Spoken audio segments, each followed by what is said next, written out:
Efek samping yang muncul yang banyak akhir-akhir ini orang pada takut untuk vaksin, itu yang pertama adalah tentu saja timbul demam ya.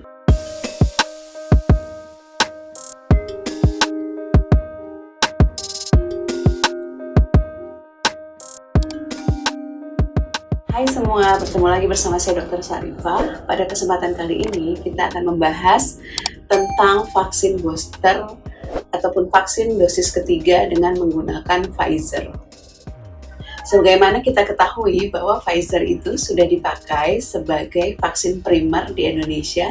Vaksin primer itu adalah vaksin pertama dan kedua. Namun seiring dengan program untuk booster atau penguatan sistem imun untuk melawan COVID, maka Pfizer ini juga termasuk salah satu vaksin yang kerap dipakai sebagai vaksin booster. Pfizer ini memiliki efektivitas yang sangat tinggi, yaitu sekitar 95% untuk mengeliminasi virus corona yang dilakukan pada beberapa penelitian di Amerika dan Inggris. Di Indonesia juga vaksin Pfizer ini dipercaya bisa menurunkan kasus corona, terutama varian Delta yang sempat booming di bulan Juli kemarin. Apakah syarat-syarat untuk vaksin booster menggunakan Pfizer ini? Vaksin Pfizer biasanya digunakan untuk vaksin booster apabila vaksin primer kita, yaitu AstraZeneca, Sinovac, ataupun Pfizer itu sendiri. Syarat-syaratnya itu biasanya lebih fleksibel karena vaksin Pfizer ini bisa digunakan mulai dari usia 12 tahun ke atas dan bisa digunakan pada penderita hipertensi, penyakit gagal ginjal kronis, diabetes, dan penyakit-penyakit pernapasan seperti asma. Pfizer ini biasanya digunakan sebagai vaksin booster tidak dalam dosis penuh seperti dengan vaksin primernya. Dia digunakan hanya setengah dosis. Namun ada yang perlu kita perhatikan apabila kita ingin vaksin booster dengan menggunakan Pfizer ini. Hal-hal yang perlu diperhatikan, kita perlu menyampaikan kepada petugas bahwa apakah kita memiliki riwayat alergi, apakah itu alergi kulit ataupun alergi makanan, apakah kita sedang demam, apakah kita mempunyai penyakit autoimun, apakah kita sedang mengkonsumsi obat-obatan yang menurunkan daya tahan kita. Sementara itu adalah hal-hal yang perlu dalam pemantauan bagi seorang vaksinator untuk memvaksin calon pasiennya. Sementara hal-hal yang tidak boleh mutlak, sangat tidak boleh diberikan vaksin Pfizer, itu apabila yang pertama ada riwayat alergi dengan vaksin berbasis mRNA.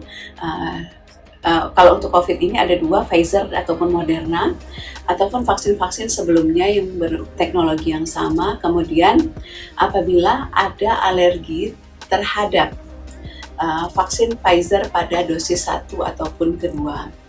Efek samping yang muncul yang banyak akhir-akhir ini orang pada takut untuk vaksin, itu yang pertama adalah tentu saja timbul demam ya. Demam ini terjadi karena mRNA dari vaksin Pfizer ini itu diidentifikasi sebagai sistem imun sebagai sesuatu hal yang mengancam, sehingga itu akan memicu sistem imun membentuk antibodi yang dimana apabila kita terinfeksi COVID, sistem imun itu akan bekerja sehingga virus COVID itu tidak bisa berkembang dengan baik atau bahkan tidak bisa mengakibatkan hal-hal yang berbahaya bagi tubuh kita.